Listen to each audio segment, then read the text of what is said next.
All right, guys, the finals. Team Reckoning versus Team Stranglehold. Stranglehold, of course, making their first final appearance of the year. But Reckoning, they were thrashing back there. Steve Gursky Sr. is in as Speedy Steve is out. He got tore up in the semis. Chris McGuire put some new batteries in his ride, so they will be ready to rock, trying to keep that points lead after round number 3 here tonight. But then we switch over to Stranglehold. Heck, they're just excited to be in the finals. They were thrashing on their cars back there. Michael Noble working on his. Freddie Knight's going to be in the 51, so kind of a David versus Goliath, though. Stranglehold won the national championship back in 2005, so it's going to be an interesting finals as we get set to close the book here at Joliet.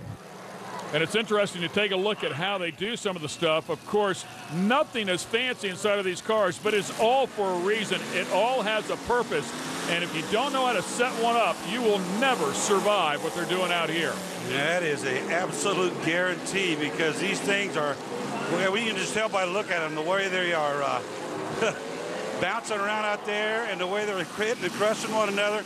And you heard earlier our previous champion say, I was beat up more from the track than I was from any hit. So Brian Anderson right there taking a look and a head-on smash as Brian Anderson goes into the fellow competitor there. That's what it's all about. That's what these guys live for, those big hits as we watch the hammer come sailing around.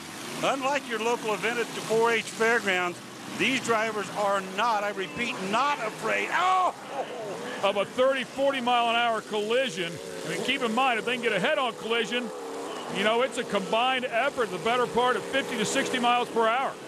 And not only that, the thing I wanted to point out is at your local fairground, wow, that is a massive 4-car hit there. That's a trunk load is exactly what that was, man. I mean, he's all but in the back seat. Man. As you watch the 72 from the Reckoning, that is Gursky Sr. who was handing out that hit. As you look at the 78, I love this one. This is Chris McGuire. They call him the disturbed one. Hey, there's one of the very few times that you will see, oh, man, anything but a Cadillac. That's a full-size, what appears to be Ford Thunderbird. Oh, another one head-on. So Brian Anderson, a couple of head-on hits here, and on the other side, Gursky Sr. and Jr. both doing a good job with the Reckoning as Stranglehold is taking a beating here. Yeah, the 53 machine continues to make great moves. And that right front wheel is not clear off of that machine, Ken.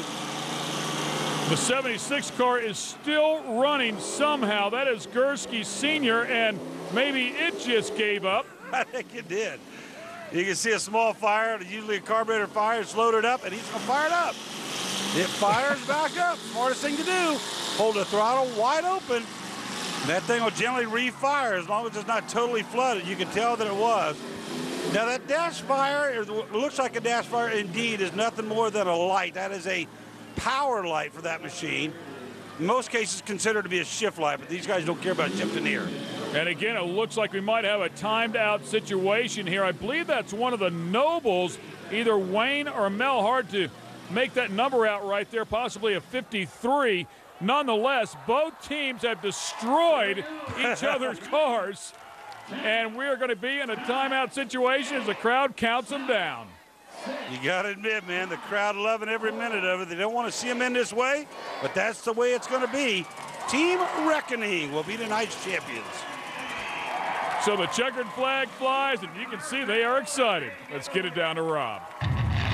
2 in a row for Team Reckoning. Steve Gursky Jr. taking the checkered flag. 3 laps in, man, but what a crazy race. You actually got the win to kick off the season. Second win here, man. Nice job.